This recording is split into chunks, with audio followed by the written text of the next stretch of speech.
Njen namen je osvetliti dvoje, prvo nadaljevanje zavlačevanja, s tem tudi preprečevanja parlamentarnega nadzora nad varnostnimi in obveščevalnimi službami in pa seveda odgovoriti na zelo preprosto vprašanje, ki pa je v resnici, če ga pogledamo s pravne strani, popolnoma drugače, kot se ga v glavnem v teh dneh prikazuje v politiki in v javnosti. Kdo v resnici ruši pravni red in kdo ruši pravno državo. Veste, da v parlamentu ni bila potrjena komisija za nadzor varnostnih in obveščevalnih služb, kar je prvič v zgodovini. Zgovarjanje na to, da se je v preteklosti izražalo pomisleke o posameznih članih, je seveda smešno, ker takrat je komisija delovala in je bil torej nadzor vzpostavljen. V danem primeru pa se neke pomisleke, v narekovajih, v resnici uporablja za izgovor za to, da se ne vzpostavi nadzora nad varnostnimi obveščevalnimi službami in parlamentarni nadzor je edini, ki je vsebinski. Kar pomeni, da so v tem trenutku te službe povsem brez vsebinskega nadzora, kar v danem trenutku koristi seveda gospe Bratušek, po postavitvi novega mandatarja in pa nove vlade pa bo koristilo gospodu Cerarju. Tako da je popolnoma jasno, komu je to v interesu. Zdaj, zakaj se je koalicija za to odločila, je veliko vprašanje. Bi pa spomnil, da se je v preteklosti kar nekajkrat že dokazano uporabljalo varnostne in obveščevalne službe, torej ta najbolj občutljivi del vsake države za različne aktivnosti uperjene proti SDS, seveda na povsem nezakonit način, na način, ki spominja na nekaj desetletja nazaj. Spomnil bi samo na najbolj razvpito zgodbo, ko se je ugotavljalo, da se nepooblaščeno prisluškuje nekaterim znanim članom, predsednikom v SDS, no pa še tisti najbolj znani aferi, ko se je prav ob nadzoru na sedežu Sove našlo dokumente, po katerih je Sova hotela ustvariti konstrukt, da naj bi SDS trenirala neke muslimanske teroriste, konkretno za potrebe osvobodilne vojske Kosova. Stvar je bila popolnoma bedasta, zato je jasno že na prvi pogled, ampak pravno pri tej kontroli kot zanimivosti sodeloval Janez Janša.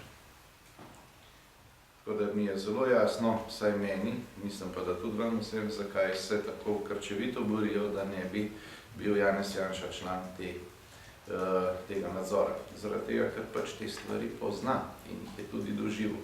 Doživela jih je pa tudi SDS kot čisto zlorabo v minulih letih na lastni koži. To veliko pove o naši državi, žal.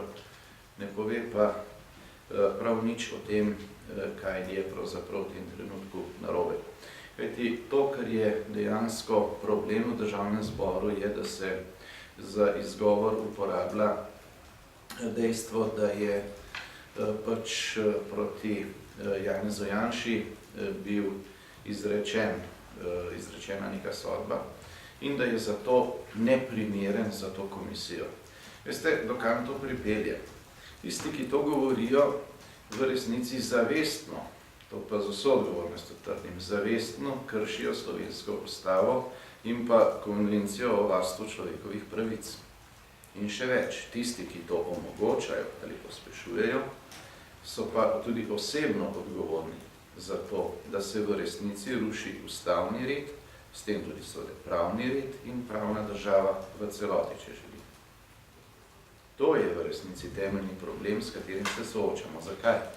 Zaradi tega, ker vse, kar ne bi bile zdaj odprte dileme, za katero se oblikuje neka komisija, se veste, Churchill je rekel, če hočeš stvari zavreči, boš oblikoval neko komisijo, katere na njeni namen je zavlačevanje in pa seveda polivanje gnojnice, po domače povedano. In ta komisijo, da je absurd popoln, ki naj bi bila politično neodvisna, se strani koalicije predlaga bivšega predsednika centralnega komiteja, s tem tudi bivšega predsednika totalitarne stranke, gospoda Ribičiča. No, stvari, če je to politična neodvisnost, Jaz sem predlagal, da ne dopolnijo ta seznam še s gospodom Milanom Kučanom, da bodo stvari vsaj transparentne, zakaj v resnici pri tej zgodbi gre.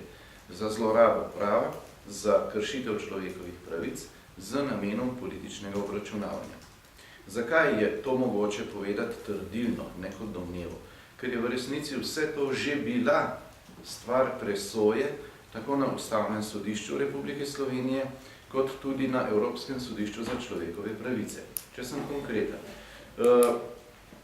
Ustavno sodišče Republike Slovenije je zapisalo, da pravica biti voljen, pasivna volilna pravica, obsega tako pravico kandidature in če je enkrat nekdo izvoljen, seveda tudi pravico pridobiti mandat in potem pravico opravljati celoten mandat, svojo funkcijo, brez kakršnih koli omejitev, to se pravi brez časovnih ali pa brez vsebinskih omejitev. To je bilo že presojeno. In da bo absurd popoln, to je bilo presojeno tudi na Evropskem sodišču za človekove pravice, ki je konkretno v nekaj zadevah zapisalo, da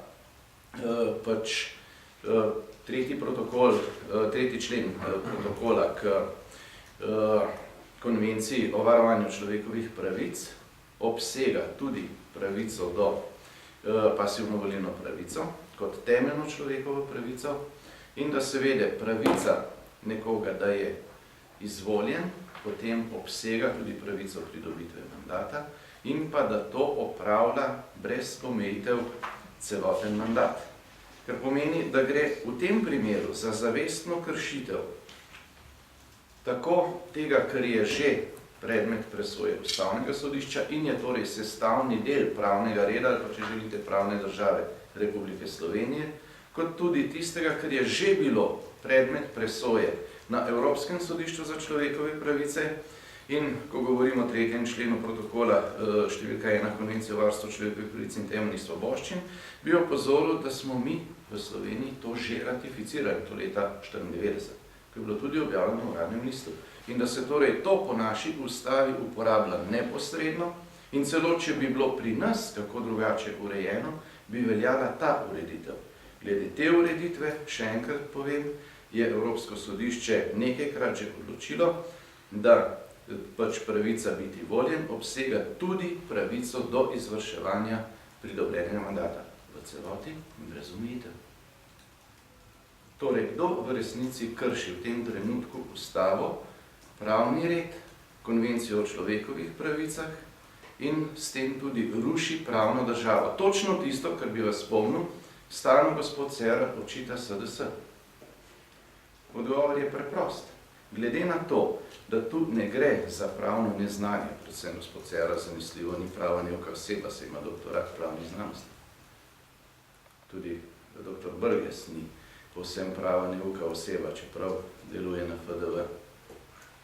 Je odgovor enostaven, ker je služba za pravo Državnega zbora, pravna služba torej, o vsem tem, kar sem zdaj povedal, že opozorila in to v začetku avgusta tako predsednika Državnega zbora, kot tudi poslanke in poslance, med katerimi je bil tudi dr. Cerar, potem je odgovor na to, kdo resnici zavestno ruši pravno državo v Republiki Sloveniji, krši človekove pravice in je osebno, objektivno in subjektivno odgovoren za rušenje pravne države in kršitev človekovih pravic, odgovor enostavno.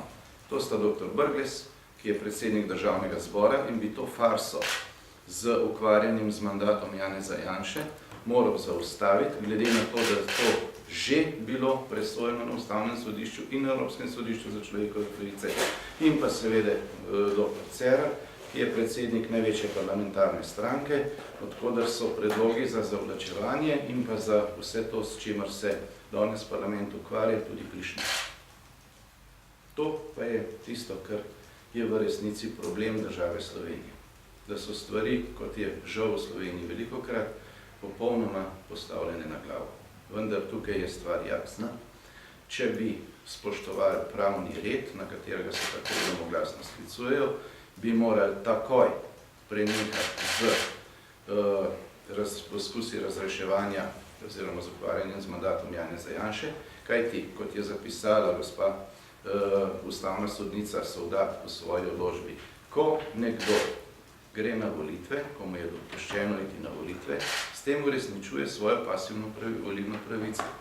In ko volivci tej osebi podelijo svoj glas, s tem na osnovi teh glasov preraste ta pravica v novo kvaliteto, v pravico do pridobitve mandata.